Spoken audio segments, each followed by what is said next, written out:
Dr. Rahul Dev Chakraborty. I am currently working as a junior consultant at Peerless Hospital and also working as a senior resident at Arjigarh Medical College and Hospital. I am also diabetic consultant and do various chambers around Moddamgram area. আজকের বিষয়বস্তু হলো diabetes রোগীদের জন্য GRD নিয়ন্ত্রণে smart খাদ্য অভ্যাস। আহ সবাইকে শুভেচ্ছা ও অভিনন্দন। আজকের আলোচনার বিষয় একটি অত্যন্ত গুরুত্বপূর্ণ ও বাস্তব সমস্যা, ডায়াবেটিস ও জিআরডি অর্থাৎ অ্যাসিড রিফ্লাক্স ডিসঅর্ডার। এই দুটি সমস্যা একসাথে থাকলে আমাদের জীবনযাত্রায় অনেক কঠিন হয়ে পড়ে।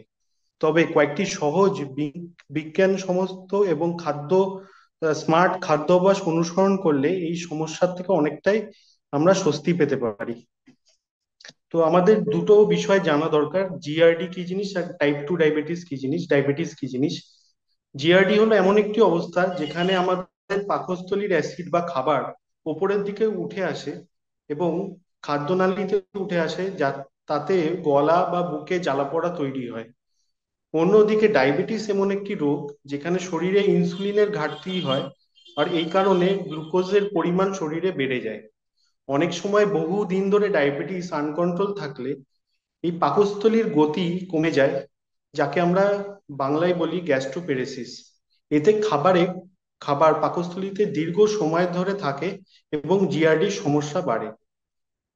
তো আমাদের স্মার্ট খাওয়ার 7টি গুরুত্বপূর্ণ টিপস আমাদের জেনে রাখা দরকার। প্রথম হচ্ছে অল্প করে বারে বারে খান। দিনে 5-6 বার ছোট ছোট খাবার খান। বড় পরিমাণে খাবার খেলে পাকস্থলীর উপর চাপ পড়ে আর তার জন্য রিফ্লাক্সের সমস্যা বাড়ে। খাওয়ার পর শোবেন না। খাওয়ার অত্যন্ত আহ, অত্যন্ত 2-3 ঘন্টা পর শুতে যাবেন, কারণ শোয়ার সময় পাকস্থলীর অ্যাসিড সহজেই ওপরে রিফ্লাক্স চলে আসে এবং রিফ্লাক্সের সমস্যা বেড়ে যায়। মশলাযুক্ত তেলে ভাজা ও টক খাবার এড়িয়ে চলুন, যেমন ভাজা, চাটনি, ঝাল মশলা, লেবু, টক দই, এগুলো জিআরডি সমস্যা আরো খারাপ করে দিতে পারে। চেষ্টা করবেন যে যেসব খাবারের লো গ্লাইসেমিক ইন্ডেক্স আছে সেই খাবারগুলো খাওয়ার, যেমন শাকসবজি, ব্রাউন রাইস, ওটস এবং ডাল।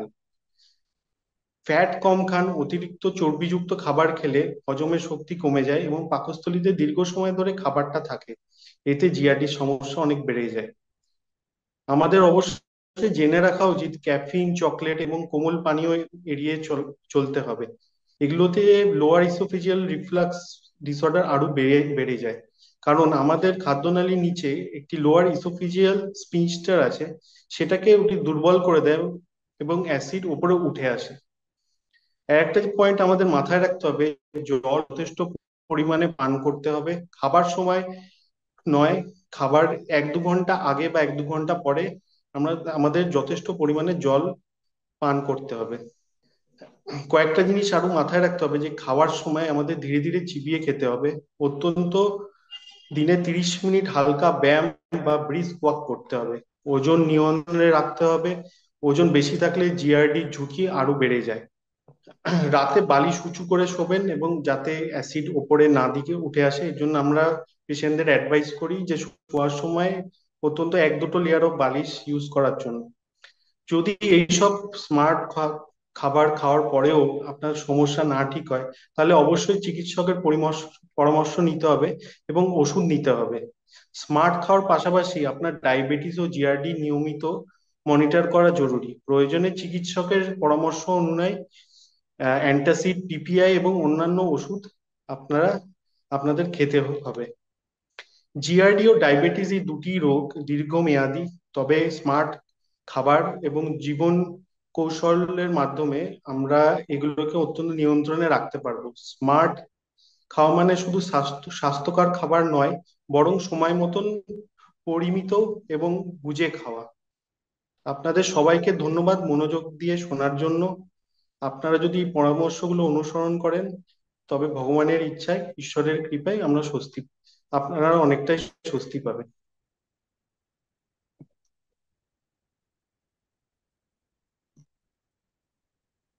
Thank you, sir. Hello. হ্যাঁ, হ্যালো। হ্যাঁ, Thank you, sir. Thanks a lot, sir. Thank you Okay. for your valuable Okay. time, Okay. sir. Thank Thanks a you. lot. Yeah. Yeah. Thank you too. You can leave, sir, if you want.